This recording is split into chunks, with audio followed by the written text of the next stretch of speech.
Y'all don't understand. I really feel like y'all don't understand. This man, Ryan Coogler, do not miss. He don't miss. I mean, at this point, Hollywood might as well just say, hey, we're going to give you this blank check. You can make whatever movie you want to make. We don't care what you do. It could be about freaking anything. You make the movie, we're going to give you whatever you need, and that's it. That's pretty much what they should do at this point, because the man don't miss. I mean, the man is responsible for Fruitvale Station. He's responsible for Creed series. He is responsible for the Black Panther series. It's like this man, everything he makes is gold. And I don't understand, you know what, I'm gonna just keep it a buck. He might, no, ain't no might to it. He is now my top 5 favorite directors of all time. And he ain't even got the, you know what I'm saying? He ain't even got the filmography or the discography or whatever you want to call it. He ain't even got that much, but just based on the small pieces of work, or the small amount, should I say, the small amount of work that he has already done, you put him up there, top 5. He top 5. I'm not gonna go as far as say he's top 3, but damn near, he on his way. Like if he put, let's just say 10 movies out, 10 more movies out, all of them hit, like he gotta be probably one of the greatest directors of all time. That's what I'm gonna say. I'm gonna put him up there, you know. Those who disagree, watch his films, because dude just don't miss. He don't miss.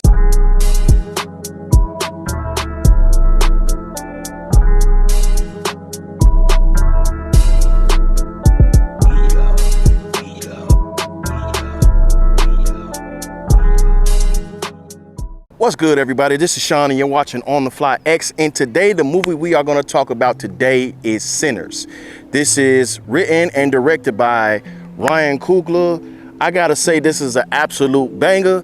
I've been waiting on this movie ever since they showed the trailer last year, and I'm just thinking to myself, this movie could not have came fast enough. I finally watched the movie, and I just want to give you all my my quick review. You know what? This ain't even gonna be quick. I'm gonna give y'all my review of it, and then y'all can let me know down below what y'all think. Now, let me say this. This right here is going to be a spoiler review. So I'm just letting y'all know right now, this is definitely going to be a spoiler review. So if you have not seen the movie, I would suggest you to stop this video or pause it, go watch it, come back to this, and then y'all let me know what y'all think. I really don't want to butcher none of these names, because I want to give everybody their due respect to the film, because the film was excellent. So I'm gonna just start off by saying that they got Michael B. Jordan. They play the twin Smoking Stack. Hallie Steinfield. Let me say something about Hallie Steinfield. Stanfield, whatever. Dr. Umar, please hear me out. I gotta do a coon analysis and a coon screening. Lee Jun Lee, she plays Grace. You got Omar Benson, Wunmi Masuku, she plays Annie. Now, I don't want to disrespect her by saying her name wrong. She has played in a couple roles, you know, y'all might know her in Lovecraft Country, you know her in the TV show Loki. She's been in a few films, but I'm just saying off the top. You know me, I just go off the dome, so I'm just gonna give y'all what I got. You got Jamie Lawson. I remember her. She is beautiful as well. I know I've seen her in a few things, but I just can't. I don't know what's going on, man. But I'm just gonna give y'all whatever. Delroy Lindo, he plays Delta Slim, and in my opinion, although everybody acted their butt off, to me personally, he kind of stole the show. And I don't mean stole the show as in he was just like the whatever, but he was like he was on point. You got Miles Catton, he is a newcomer. This dude, like when you look at him, I don't know if he did something like, I don't know what he did, but all I know is that his look and his voice, like he got a, how should I say it? He got like a man voice, if that makes any sense. Like the dude, put like this, I wish his voice was my voice.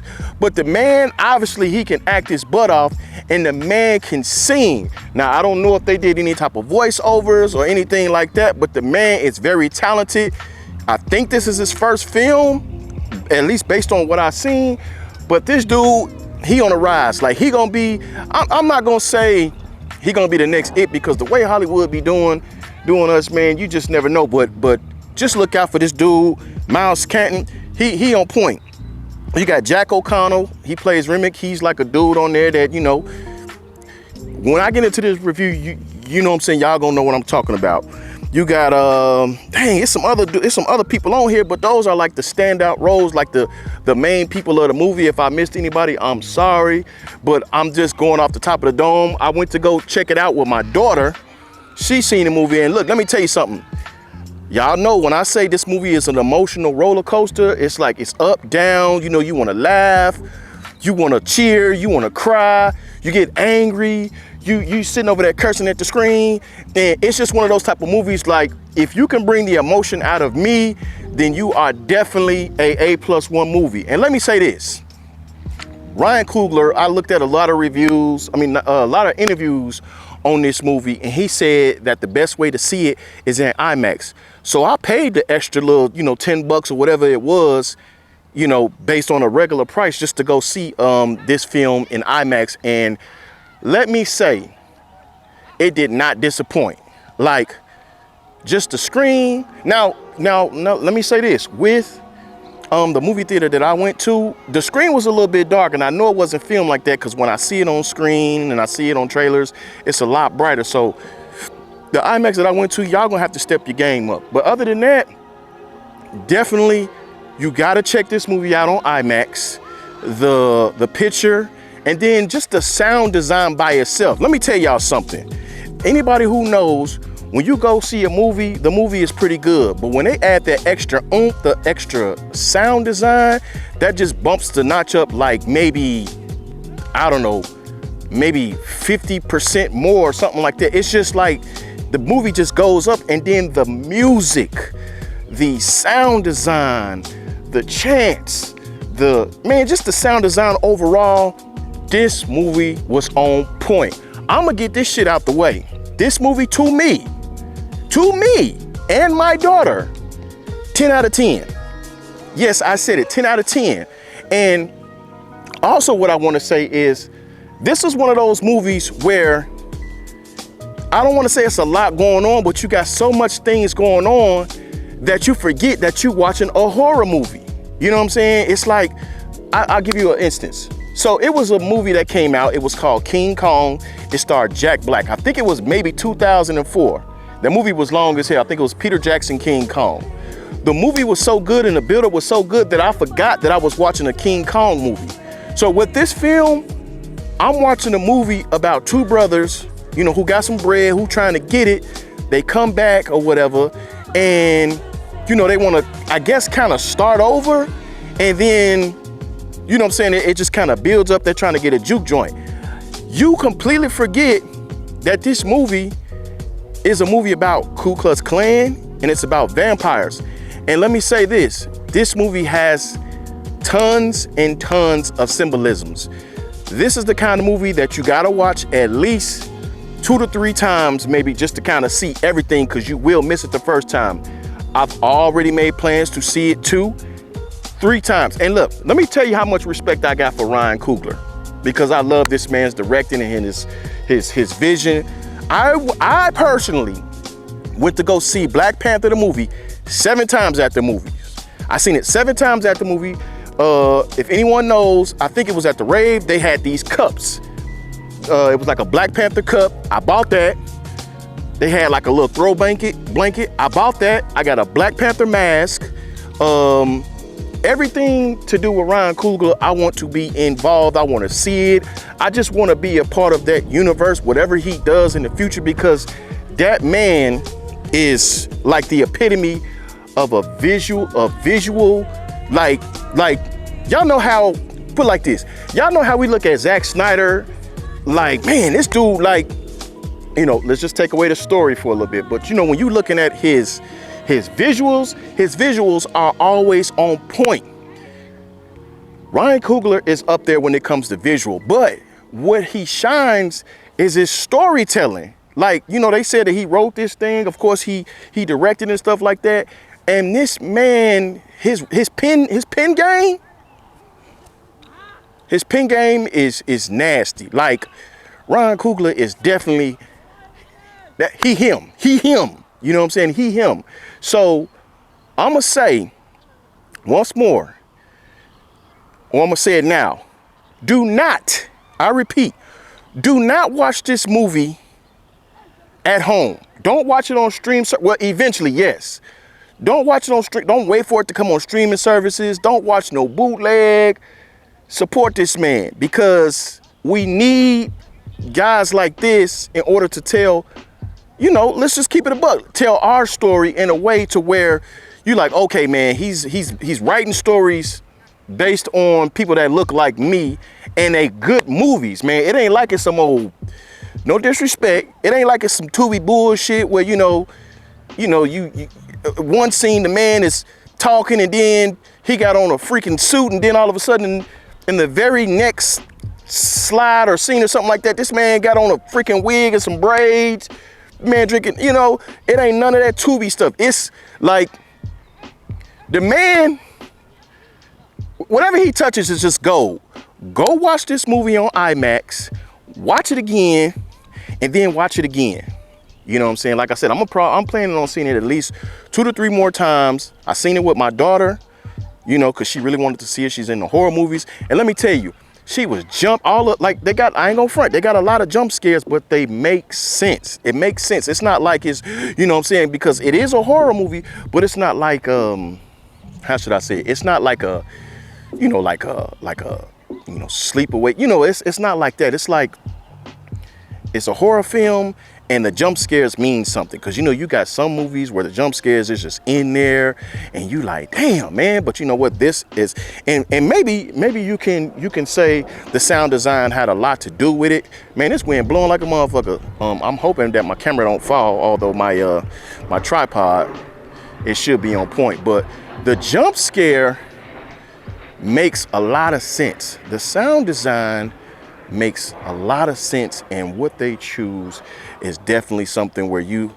know that thing when they say when you're black you're never really alone.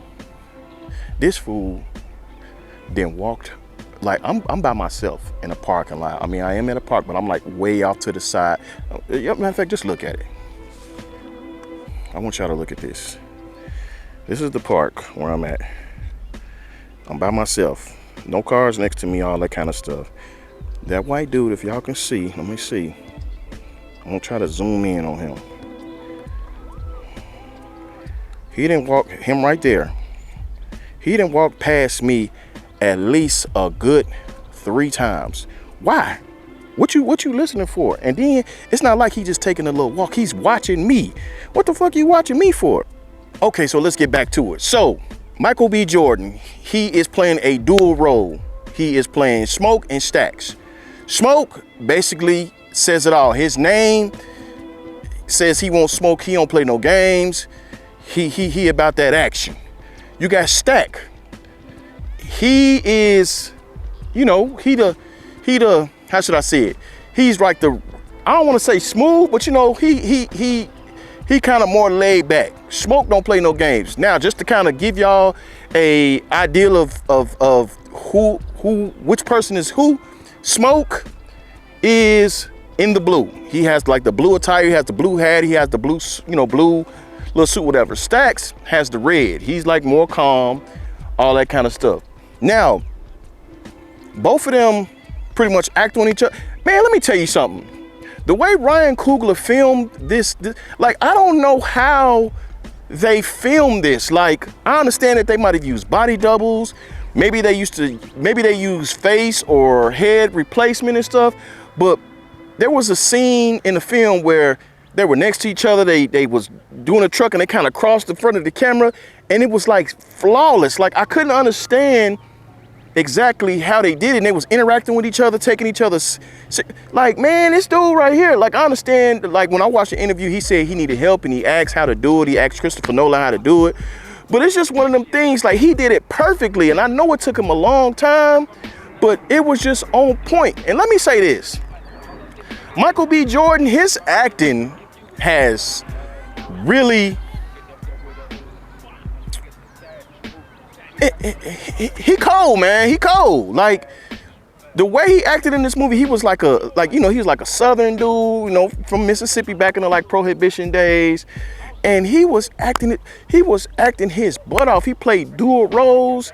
And even though, he was the same person, I felt like both of the twins were two different people. That's how you know that the film's good. When you watch some films and you be like, they kind of, no, they felt like two totally different people. And that's what I like. It looked like they took their time. It looked like Ryan Coogler knew what he was doing after the finished product.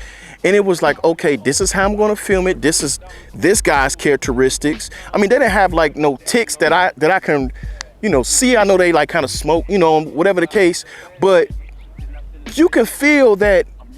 I felt like they was two different people. I didn't feel like, Michael B. Jordan. No, they actually felt like two different people. You got the newcomer. He plays Sammy. This dude right here, like, that dude can act. And if that was him singing and playing, I don't know if he was playing the music, but this dude can act. He is definitely going to be an upcomer, somebody you need to be, we need to be looking out for, support him and stuff like that. Shout outs to Ryan Coogler for putting that man on. You got Hallie Steinfield. Let me tell you something. Oh my God. Ugh. Snow Bunny. Ooh wee. She cold. She gorgeous. Moving on. We got Annie. She plays Smoke, estranged wife. You know what I'm saying? It's like they had some issues in the past.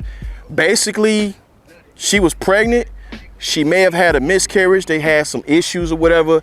Dude dips out. He gone. Him and his brother moved to Chicago. They was like I think they World War I veterans, if I'm not mistaken. They left the war. They went to Chicago. And they actually started working under Capone. Which I thought was a nice little spin to it. It's Chicago, they working under Capone. So I like that aspect of it. Like they was like really in the field. Like not only was they in the fields, they was really in the fields. And then to do that in that era, I'm pretty sure there was some pushback about certain things. And I'm just speaking in this word. I'm not talking about like in the world. I'm talking about like they had some pushback. So I really enjoy that story alone. These two dudes, they was on the plantation. They decided that they wanted to get up out of there, and they both left. And they was gone for 7 years. And I guess they kept up a lot of stuff to the point to where they were known. Like they was that dude. Like everybody in the town knew about him. And hold on, I'm gonna let this little dude in the motorcycle go past. So they was known in Mississippi. They was in Chicago for, let's just say 7 years, or they was just gone for 7 years. They came back to Mississippi. They wanted to start anew, and they came up with this idea to come up with a juke joint. They figured, look, hey, we got this bread, we're gonna do this juke joint. Hopefully we can make some money back where we came from. But in reality, they had hit a couple licks. Out there. I ain't gonna say they was on a run, but they had to get up out of there, come back to what they know. So I like that aspect of the story. Now back to Smoke's estranged wife. They lost a child, and she started kind of getting into like the spirits and bones and calling in the after, like the afterlife and all that kind of stuff. And Smoke felt some kind of way because he feels like, you into all of this, like the spirits and all that kind of stuff. How come it didn't do nothing to save, our daughter, our unborn child, or our child and stuff like that? And of course, she didn't have an answer. She just was basically like, sometimes magic or sometimes fate don't work the way you want it to. So that's their little story and stuff like that, because I was trying to figure out what kind of angle that they was going at, and you realize that they were once lovers and he always missed her. It was just that, he had to go do what he had to do. Now Stack, which is kind of like, I don't want to call him a lover boy because it ain't like he was out there just messing around with a lot of women or anything like that, but he had a relationship with Hallie Steinfield. What was her name on there, man? It's crazy, man, that... Okay, Mary. Her name was Mary. So Stack had a relationship with Mary, and when they came back to town to kind of, talk about how they finna open up the juke joint, she just so happened to be there. The reason why she was there is because she just buried her mother. So dude, like, when she found out that Smoke and Stack was back in town, she felt some type of way, because what it was is that her mother pretty much helped raise, Smoke and Stack, and they was pretty much like their son. That was like their mom. And Mary was kind of like, damn, like this lady pretty much raised y'all, and y'all couldn't even send no flowers, y'all couldn't even come to the funeral. So she felt a certain type of way. And so amidst of that, back in the past, they were actually lovers. Like, he fell in love with her, they was loving each other and stuff like that. But he was like, you know what, if anybody found out that me and you were in a relationship, not only would they kill me, they would kill you. And I understand, especially back in them days, like that was like a forbidden thing, like Jim Crow and all that kind of stuff. That was like a forbidden thing. A black man could not have any type of relations with a white woman. You couldn't look at them a certain way or look at them too long and stuff, because they're going to pretty much give you the business. Like, they're going to kill you, and they're going to kill her because, they're going to call her, a nigga lover and shit like that. So Ku Klux Klan is still a thing. I mean, it's still a thing now, but it was like a big thing back then. And people had to watch their back. And then at this point in time, people were still picking cotton. Like, this is like the early 1900s. This is like 1920, 1930. So people was actually still picking cotton. And I don't think they were like slaves. I'm pretty sure they weren't slaves, but that's what they were doing to, earn a living. And, when you're looking at stuff like that, 1930 is not that long ago. Like, yeah, it's over 100 years, but it's really, well, it's not 100 years yet, but it's not that long ago. I mean, I was born in the 80s. So 1930s, that's only 50 years removed from the time that, that I was born. And so it's really not that long ago. Now, the reason why Stack said that he didn't want to deal with her is because, he wanted her to have a great life. He kind of set up to, get with this white dude, be financially secure and have a better life. She just comes out and say, I ain't want that. I wanted to be with you. I ain't want to deal with no white man. She was just basically in love with this dude. And I'm going to keep it a buck. I had a similar situation, not with the white girl, but I had a similar situation. I was involved with this girl for a long time. I ended up moving away, and she wanted to follow me. As much as I wanted her to come with me and follow me and stuff like that, I didn't want my down, you know what I'm saying? Like, I didn't want my situation to pretty much, I didn't want her to get that as well. She wanted to come, so I moved from Chicago to Arkansas. She wanted to follow me, and it didn't sit right with me to bring her down here. I'm already feeling some type of way. I don't want to use the term depressed, but I was already feeling some type of way. She wanted to follow me, and I'm like, no, I wouldn't feel good. I would prefer for you to finish out, do what you need to do, you know what I'm saying, and do everything that you wanted to do in life, and then maybe we'll spin the block or whatever the case may be. She ended up doing exactly what she said she wanted to do, and I felt like if she would have came to Arkansas with me, I don't know if she would be in the position that she in. Not saying that I would bring her down, but I just didn't want to have that on my mind, that if she didn't succeed, you know what I'm saying, I didn't want that. So I can understand what Stack was like. I could relate to that so much. She couldn't see it like that, but that's what it is. But she wanted him. She was in love with that man.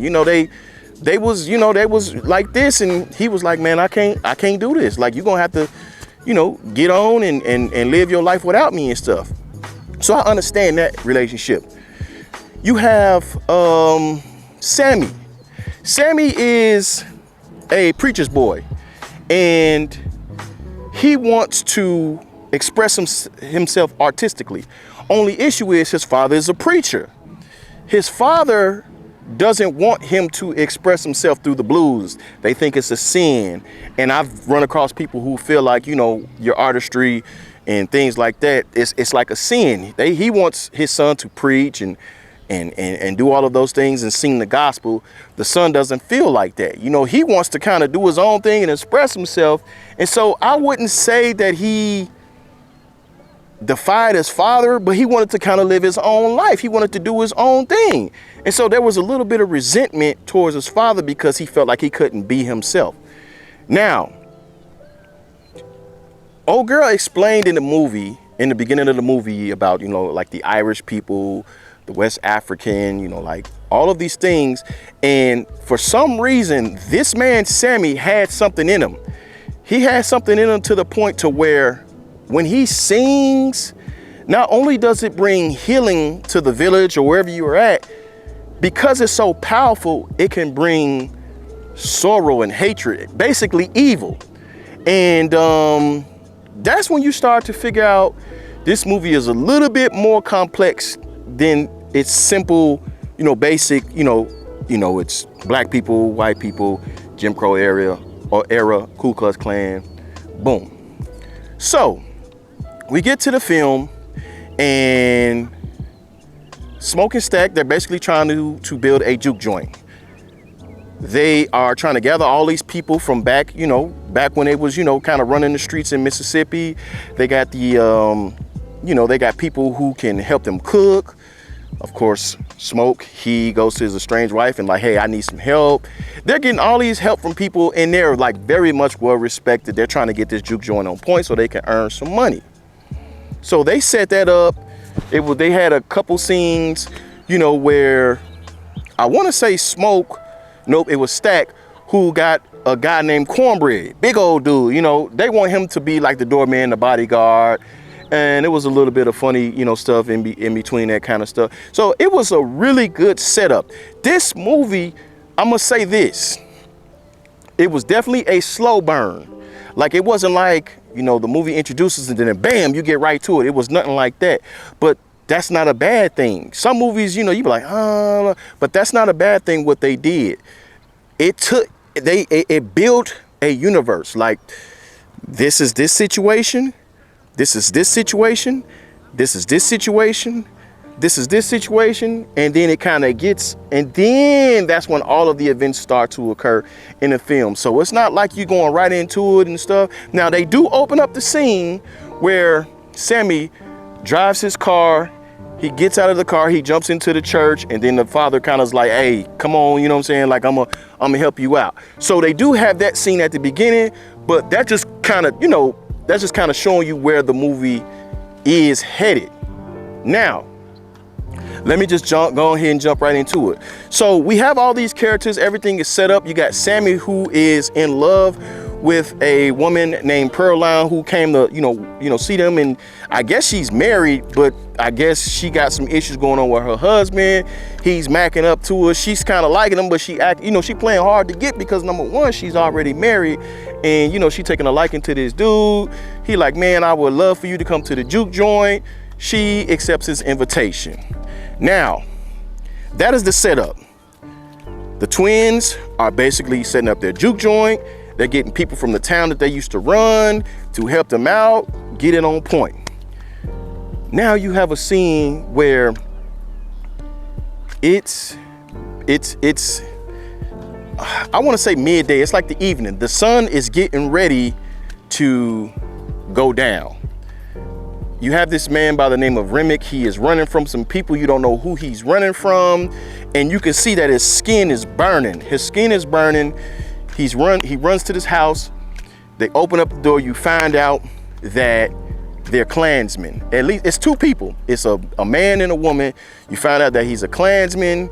And then you find out that Remick, he is running from what they called Indians, like I guess Indians back in them times. And they like bounty hunters or something like that. So they kind of know the evils that this dude, you know, has, but they ain't really saying it. Like, and that's another thing about the film. Like, it's about vampires, but you don't really know. Like, unless you really were invested in the trailer and invested into what Ryan Coogler and all those people were saying, you don't really know that the movie is about vampires until something happens. What happens? Remick kills the Klansman. I missed out on something. So Remick gets away from the engines. The engines pretty much tell them like, hey, I know it's a dude, he's around here. Y'all might want to, you know what I'm saying, give him up to us because dude is evil. He ain't who y'all think he is. And of course, them being Klansmen and they see a fellow white dude, they like, man, whatever, man, we good, we gonna handle it. So he like, all right, man, I'm just warning y'all right now. It would be best if y'all let me go ahead and get to him. We can handle it right now before it's too late.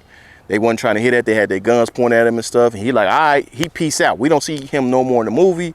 So old girl, she comes back. We see that her husband, which is like the leader of a Klansman, he's dead. Remick is sitting over there in the corner. He got blood all on him. The eyes, oh yeah, the eyes, man, the eyes. I like the way they did the eyes. You know, it wasn't like the regular, you know, maybe white, you know, whatever. It was like some red, it was like a little beady red eyes. It was a nice chef's kiss touch to it. But they did that.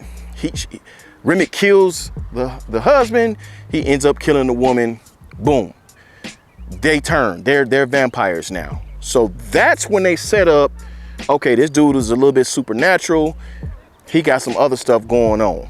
Now, with the twins, Smoke and Stack, they buy this old meal house for their juke joint. The guy who buys it, they're pretty much like, you know, like you know, the white guy who buys it, which is like, I don't know if he's like I don't know what he was, but he sold it to him, and they was like, man, you like the Klansman or something like that? And he's basically like, man, ain't no Klansman around here. That stuff don't exist. And so they like, all right, cool. You know, they buy the land. Night falls. Everything is going. Oh yeah, people start showing up to the juke joint. You got Delroy Lindo's character, which is Delta Slim. He's playing his little music. He's a drunk. And he's pretty much like, you know, I'm just here. I'm gonna drink whatever beer y'all got, so I'm good. You got you got Pearline, she comes. You got Hallie Steinfield. She's like, you know, when I say she sprung off a stack, like she follows it. I don't want to say she follows, but she gets to the juke joint. She really trying to win this man. Like she loves this dude. She really trying to win him back. He like, dude, like, nah, man, I'm trying to, you know, whatever. And she like, nah, I don't care, man. Like, I want to be with you.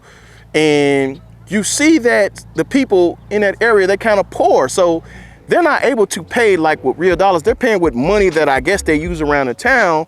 Stack and, you know, Annie, they're pretty much like, man, just, you know, you got to make them feel comfortable.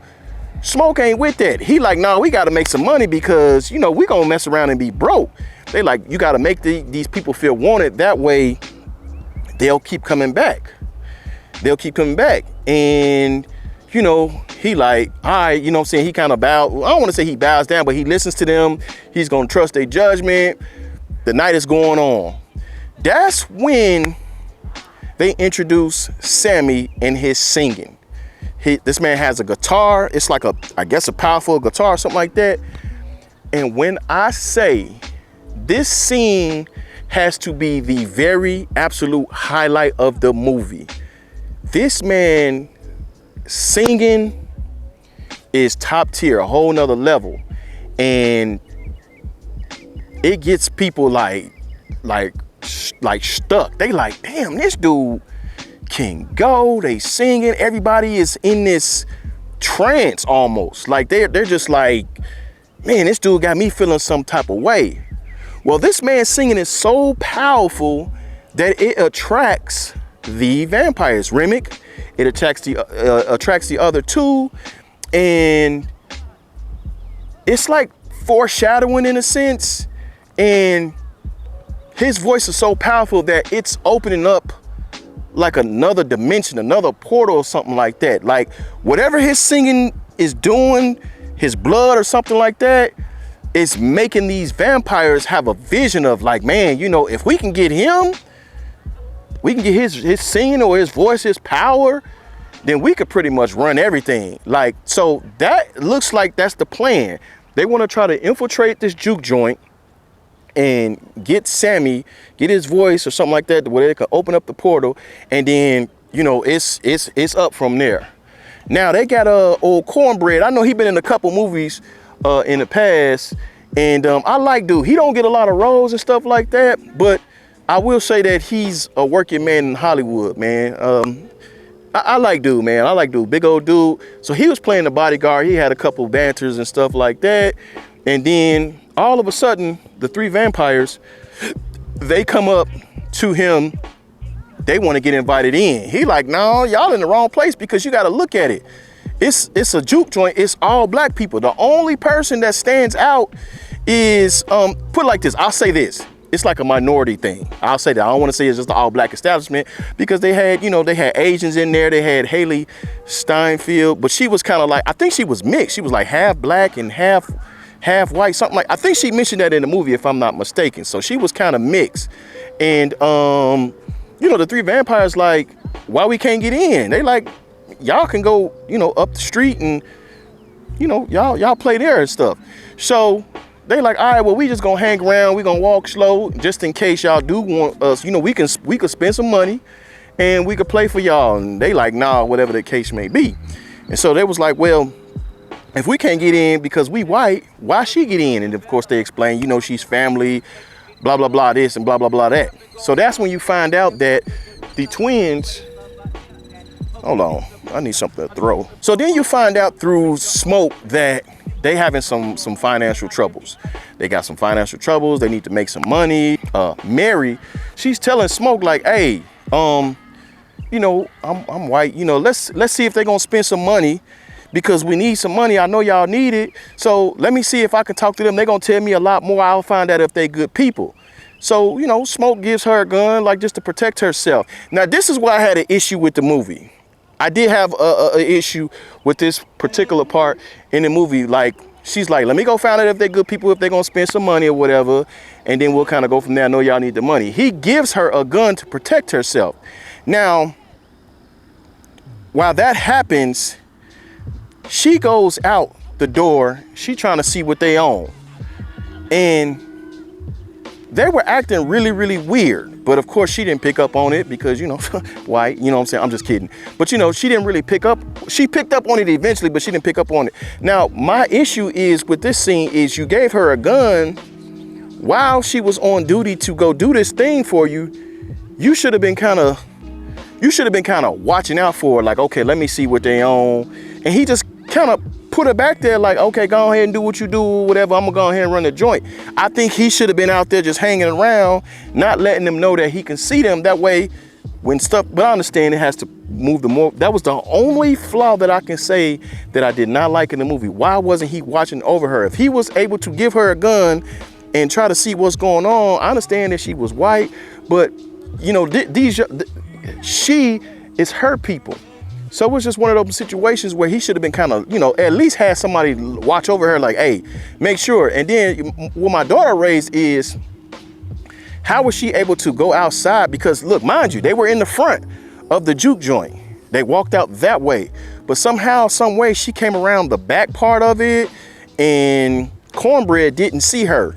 That's my issue. Like, Cornbread didn't see her leave. And so I'm gonna speed it up for y'all because I know this is long-winded, but man, I enjoy the movie so much and y'all gotta see it. I'm trying to give y'all all the details that I possibly can. So we get to the scene where Mary is talking to the three vampires and they acting real weird. She suspects something. She tries to get up out of there. She telling them like, hey, y'all need to get up out of here. I'm finna get up out of here. Y'all need to get up out of here. I suggest y'all do the same. Well, these birds is going off. So they like, all right, cool. Then you see this dude, he pretty much flies. Like, he flies, he attacks her. She, she dead. She dead, but they don't show it, but she's dead or whatever. We go on to the next scene. Now we're fast forwarding, and it shows that there's some conflict in the juke joint. Everybody's kind of going through their thing. Somebody got cut up. Everybody gambling. Everybody just kind of doing their thing. You get back to the part where Cornbread is telling, he's the watcher at the door. And Mary character, she comes up and she's like, ain't you gonna let me back in? And he's like, when did you leave out? You know what I'm saying? Like, I ain't even see you leave. So how you get out here? And those who knows the story of vampires, they cannot enter the building unless they are invited in. So she asked him in a very subtle way, like, hey, don't you want to let me in? He like, you know, cool, you can come on in. She goes in. Everything is everything. Now it's a setup. Sorry about that. I lost my place, man. These dang old birds, man. I'm talking about they going. I don't understand. Like, it's so much room out here, but they just so happen to be in this area and they are cutting up. They cutting up. So everybody just kind of doing their thing in the juke joint. Dang, I didn't went blank. Oh yeah, Mary character. She goes in the juke joint. She's talking to Stack, and she starts talking this language that every man want to hear. She basically on some old, you know, you talking all that trash. I know you missed this. Meow. Stop talking that mess. Come on, get this kitty cat. So a Stack, you know, a slave to the flesh, like all men are, he like, I bet. You know what I'm saying? Let me go ahead and, you know what I'm saying, give me a little bit of that meow, and we gonna go from there. So they go to the room. Cornbread is like, hey, he tells Delta Slim, can you watch the front door for me? I gotta go use the bathroom and stuff. So Delta Slim's like, I bet. Delta Slim watches the front door. Cornbread, he goes off in the forest, and you know, he doing his business. Well, apparently while he was using the bathroom, guess who was out there? Those vampires. You know what happens? You already know. He gets killed off screen, but you don't see it and stuff. Then, while all of the commotion is going down at the juke joint, Smoke is like, Smoke tells Sammy, hey, go get my brother because we need to handle this situation, whatever. Sammy like, I bet. So he goes around, he looks for Stack, and he sees that Stack and Mary, they getting it on and stuff. So he don't want to interrupt them. He like, oh man. So he goes back to Smoke, and he like, hey, let me go ahead and like, I'm not gonna say anything because oh boy, he kind of getting it in and stuff like that. Smoke like, dude, why you ain't get him? He like, man, he kind of doing something. So Smoke is pissed off, like, man, I told you to go get him. Let me go find him. He goes to find dude. He opens up the door. He see that Mary's character is draining the life out of Stack. She actually ends up killing him. So one of the twins dies. He's dead. Smoke, acting so quickly, pulls out his pistols and he lights her ass up. I'm talking about guns blazing. She hits the ground and he's salty, like, damn, my brother's like in a situation. This woman, Mary, gets up and he tripping like, what the fuck? Like, I didn't hit this lady with at least 8 to 9 to 10 shots, and she get up like ain't nothing happened. And what she says has to send chills down everybody's spine. She says something about, we gonna kill you or something like that. So they kind of like, what? She takes off, she goes outside, she runs outside or whatever.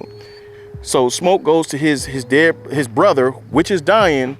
A lot of blood. I'm talking about a lot of blood and stuff, and he's losing consciousness. And Stack is pretty much like, you know, I love you. And Smoke don't want to let his brother go. And everybody looking like, what the hell is going on? Like what just happened or whatever. So the Asian lady and her husband, the Asian lady like, listen, we came here to help them out. She tells her husband, go get the car. We finna get up out of here. We got to get home to our daughter. The husband like, I bet I'm gonna go get the car. He dips out. They still kind of in a state, they're in a state of shock. Like, dude, what just went on? Like, I'm not understanding what's happening and stuff. All of a sudden, they get to they trying to see what's going on. Cornbread walks up. So they sitting over here like, dude is acting real suspicious, and he's acting in a sense of like all of this event that just happened, he's not acting like a person who is concerned, he's not showing any sense of urgency. And so they felt like that was a little bit off. So he was talking about how he want to come on in. They looking like, you've been coming in and out of this spot all night. Why you need our permission to come in? He like, well, he's sidestepping. He pretty much kind of, like whatever. So they like, okay, if you whatever. He like, well, if y'all gonna give me all this type of grief or whatever, can I just get my money?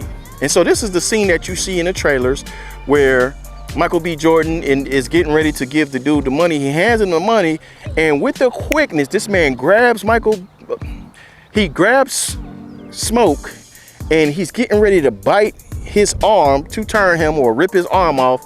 And with the quickness, Smoke shoots dude in the face. Like I think he pops him like 2 times. I know for a fact he hit him once. He drops dude, and he like, oh snap. So everybody like, oh snap, like what's going on? This fool gets up, his whole face is pretty much blown off. He getting ready to attack. He's getting ready to attack Smoke, and he gets back in the the juke joint. That's when they start to figure out, like, hey, that's when they start to figure out that something is wrong.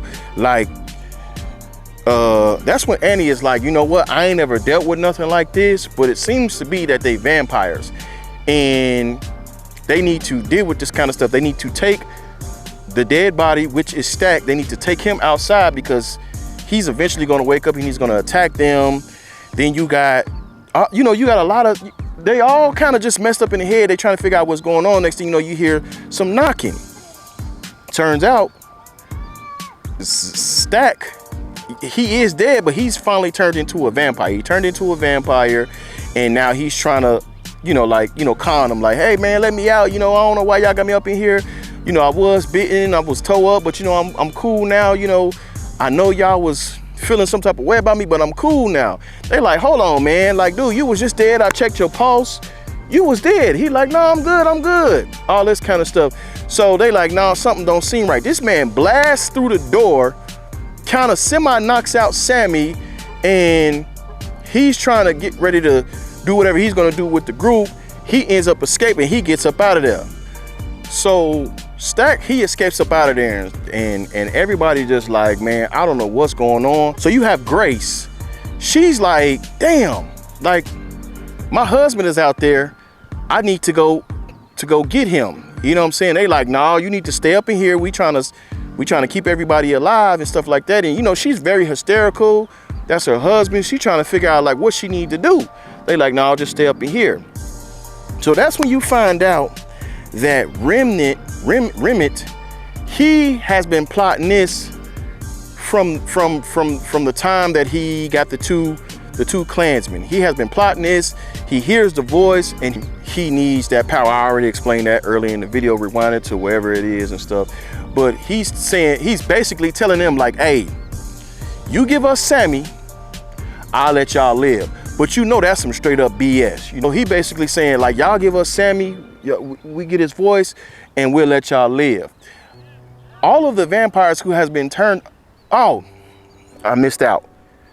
When they hear the gunshots, let me go back. When they hear the gunshots and Stack ends up dying, the main characters tell the people to leave. They like, what's going on? He like, man, just leave. The show is over with. So they going about their business. Everybody going into the woods, going on about their business. So you already know that with the vampires being out there, you already know that they probably going to get got. But you don't know that yet until now we're back up to speed. So all of the vampires that was in the juke joint, all of the people that were in the juke joint, they have been turned into vampires. Remit is basically saying, hey, you give us Sammy, we gonna let y'all live, but that's some BS. So they like, no, we're not gonna do that. And then all of a sudden, Grace, her husband, comes up, and he's also a vampire. He has been turned. And so for the first part of it, they're basically like, hey, everything is gonna be cool. You don't have to be suppressed by white supremacy and all of those things. And they wasn't agreeing. They was like, no, but then they flipped it on them. Remit was basically saying, hey, if you don't want to listen, then we're gonna go in town, we're gonna get your daughter. And that's when she just completely just lost it. Cause look, she already felt like she lost her husband. She don't want to stay there because she feel like that she's just gonna, they're gonna go into town, kill everybody, including her daughter. And then, that's gonna be the end of it. So she felt like she needed to protect. So they're like, no, just chill out. So this lady flips out. And look, my daughter asked me this question. She says, if you were in this position, Dad, what would you do? And the situation is basically, you're in a juke joint, you trapped, you're going against vampires. And she says, Dad, I'm in this town. They're threatening to kill me. What are you going to do? I said, well, I would probably do the same thing she did. What she did was, because she was so messed up about it and that they were threatening her and killing her daughter, she just went kamikaze. She said, come on in. They're like, what are you doing? She invites all the vampires in. So now everybody got to suit up. Everybody got to suit up. So everybody suits up. Everybody got their stakes. Everybody got their guns, their knives, whatever they can grab to defend themselves. And the vampires just come in through the juke joint, through the double doors. It's finna get crazy. Now Grace, she's so hell bent on killing, you know, because she felt like she's being threatened. She feels like that, you know, her child is finna be killed. She goes straight for the husband. She don't care about nothing else. She goes straight for the husband. She stabs him in the heart with the stake. He catches on fire, and she's so passionate and so hell-bent on killing him because she felt like, you know, they threatening her and her daughter. She stays and burns up with her husband, so they both die. But she went out like a G. I ain't even gonna front. She went out like a straight G. Now you got Smoke, you got Annie, you got Sammy, Pearline, Delta Slim. You got all these people trying to fight these vampires off, and they ain't faring well. Like they're not like karate experts. They're not like brawlers. They just regular folks just trying to defend themselves. And these vampires coming in, and these vampires going crazy. They getting a few of them, but they ain't really just putting them down and stuff. They outnumbered. It's like it's no hope. So then Annie ends up getting bitten. That's when you know there's a turning point in this film to like, you like, damn, you know what I'm saying? Like, you know that, you know what? She did some foreshadowing herself. She said, if I ever turn, then if I get bitten, don't let me turn. Give me or grant me to the point to where my soul is not trapped inside of this vampire body or soul being soulless or something like that. Just kill me, you know, don't let me turn. And so it was at a point to where Smoke had to make a decision. He ends up killing, you know, I mean, she was already dead or dying, but he ended up killing her. And you could see that the vampires was like feeling pain, like, oh, snaps, like, what is you doing? And so it was still an all-out brawl. Everybody was getting it on and stuff. Delroy Lindo, Delta Slim, he wanted to save people. You know, he the old guy. He don't feel like he got nothing to lose and stuff. So he got a little stake and he cuts himself so people can be attracted to the blood. He tells them to go run upstairs and try to escape out the back. So he's fending off and fighting all the, you know, the vampires and stuff. He eventually gets overwhelmed. He gets killed. They tear him up or whatever. They upstairs. You got Remy who is fighting Smoke, and he knocks him to the ground. So Sammy and Pearline, they're trying to fight this man off. They shooting him and they stabbing him and stuff. Of course, obviously they're no match. Remy ends up biting and killing Pearline. So Sammy feeling some type of way, like, damn, you know what I'm saying? He's salty. He tries to stab or whatever. He gets up out of there. You know, he escapes or whatever. Now there's a one-on-one battle with Smoke and Stack. They brothers, they fighting and stuff, and they pretty much, you know, going blow for blow. They're even, but I think that the vampire had a little bit more of an advantage, which is Stack. He had a little bit more of an advantage, and so he kind of got the best of Smoke. And then because he had like this little talisman or protector, he was able to gain the upper hand, and he's kind of giving Stack the business, and he has the knife, and he like, look, brother, I'm sorry, I couldn't protect you. You know, it is what it is. Meanwhile, Sammy is trying to get up out of there, and Remy closes in on him. He does like this little flight move. He slapped the out of Sammy. He gave him like a little Wolverine's claw mark. They get to the little river and stuff, and he did what every villain does every time they encounter the person that they're trying to kill. Y'all already know what it's gonna be. They give a villain monologue. And so as he's giving this villain monologue, the vampires, the remaining vampires, are pretty much surrounding them. And what they don't realize is that the sun is coming up. I'm sure maybe if he kills Sammy, he'll get some type of power where they could be daywalkers or something like that. But you know what? I just found another thing that I didn't really, what I had a little issue with. I've seen this in other movies. When you are a vampire, you are, you're not safe from the sun. Why do y'all feel like y'all need to do everything right before the sun comes up? Because y'all pretty much have 12 hours. Y'all got 12 hours to do what y'all need to do. You know what I'm saying? So like when the sun goes down, let's just say this is the summertime. The sun goes down about roughly 8:30. We talking about Mississippi. So the sun goes down about 8:30. You got 9, 10, 11, 12, 1, 2, 3, 4, 5. We even gonna give it 6. So you roughly got about 10 hours to do what you need to do, but y'all always seem to find time to do all the major things right before the sun comes up. Anyways, long story short, Remy is about to kill Sammy, and then boom, a stake comes through his heart from the back. And you see that Smoke has impaled Remy with a wooden stake. He comes around, he faces the dude, he's weakened. I forgot to add that Sammy did smack him upside his head with the guitar. I guess it had some type of powers. It had some metal and it kind of dazed him a little bit. But aside from the guitar being embedded in his head, the stake being in his heart, the sun came out, burns him up, burns up all the other vampires where they could have went to safety, and kills them all. Now, everybody is dead. Everybody besides Smoke and Sammy. Everybody is dead. So Smoke tells Sammy, hey, go to the crib, be safe. I'm finna tie up some loose ends, and you go ahead and live your life, but I got something I need to take care of. Sammy like, I bet. He jumps in the car.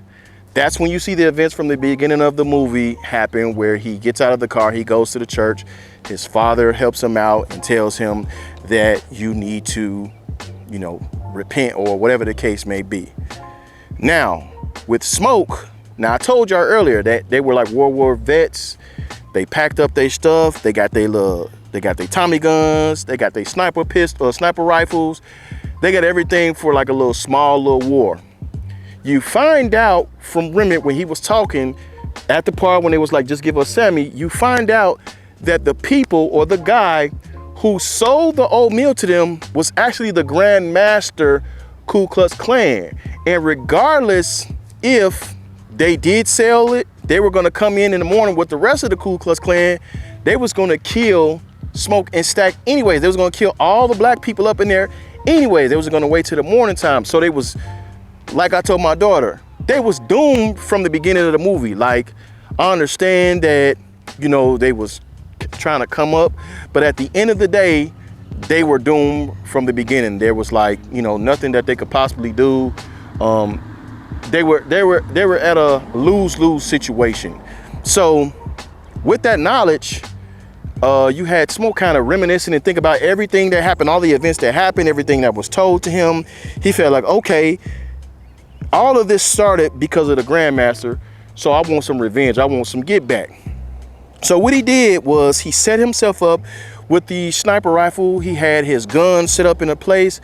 The Grandmaster and all of his fellow Ku Klux Klan, they come to the spot and they getting ready to, get down on Smoke and Stack and all the little black people, I'm guessing.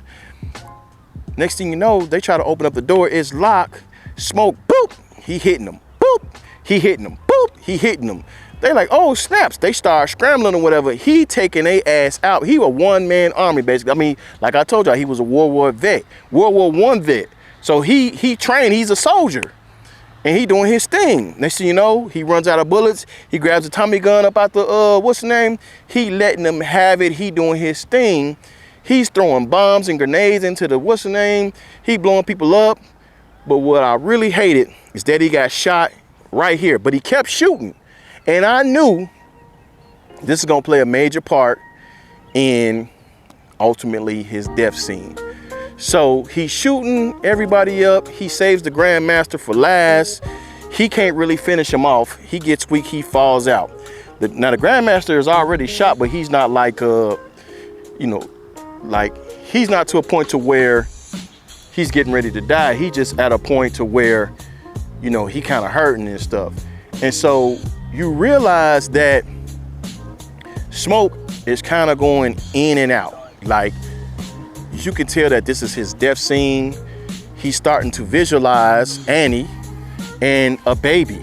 And she did mention, like, hey, don't let me turn. She did mention that I'm waiting for somebody. I got somebody waiting for me in the afterlife. She was talking about her daughter, their daughter. And she told him while she was dying, hey, I'll see you soon. So it's almost like she knew everything was going to happen. She just didn't know how it happened. So as he is dying and smoking his square, he's pretty much taking his last breath. Why he do that? The Grandmaster like, hey, I got some money. You know what I'm saying? Like, just let me live. Man, Smoke turned that dang old Tommy gun on dude and lit his ass up. I'm talking about tore his ass up. And after he killed him, he pretty much, he visualizes, or, he's kind of succumbing to his injuries. He holds his daughter, and that's the end. He dies, and that's his story. So then you find out that Sammy, he, although was in that crazy situation, he still doesn't want to be in the church. He wants to kind of do his own thing. And he explains to himself, like, I got to do something. He ends up going to Chicago. Movie ends. Movie ends, credits and all that kind of stuff. But the thing is this, you don't want to leave so soon, because there are end credits, if you want to call it end credits. It is now 60 years later. It is 1992 in Chicago. The way they filmed it, it almost made you seem like this is part of a real story. Like, it's like a documentary thing going on. Sammy is now, I'll say, in his 80s or 90s or something like that. He's still going on tour. He's singing. He's got his guitar. He's still doing his thing. And that's that. The night ends. Sammy is having a drink. One of the bodyguards, or should I say one of the doormen, tells him, hey, you got two people who want to holler at you. Is it okay to invite them in? He like, shit, it don't matter to me. It's whatever. All of a sudden, you find out that Smoke didn't kill Stack. You also find out that Mary didn't die. Obviously, or eventually, when all this commotion was going on and she probably seen that they was losing, she dips out. She out of there. Like, you never see her, whatever. You just see her fighting people. You see them leave. And then not only does Stack come out, Hallie comes out, and they in this, 1990s attire. Dude got the high top fade. He got the little Coogee sweater. He got the sunglasses. He got the little ring with his name Stack. And then Hallie Steinfield, she looking so good. She got the little bamboo earrings. She sucking on that lottie. Ooh wee, she was just looking so good. They come out there, they pretty much was like, listen, you ain't got much time left. You know what I'm saying? Before I go there, so he trying to figure out how y'all still alive. Like, I thought you was out of there. And that's when Stack explains, you know what?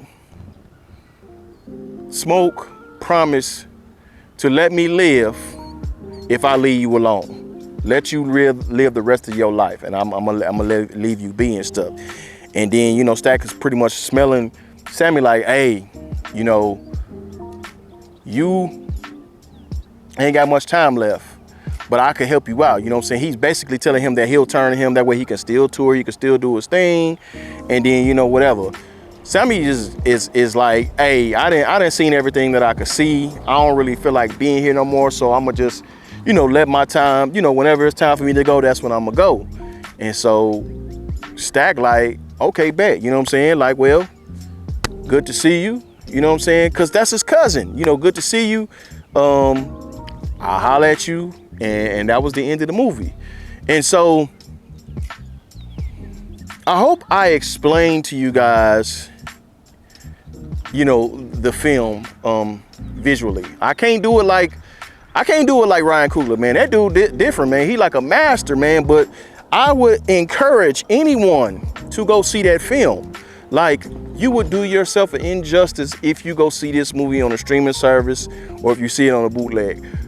If you can, go watch it on IMAX and then go see it on a regular movie theater or something like that. But we need to support this man so he can keep giving us bangers.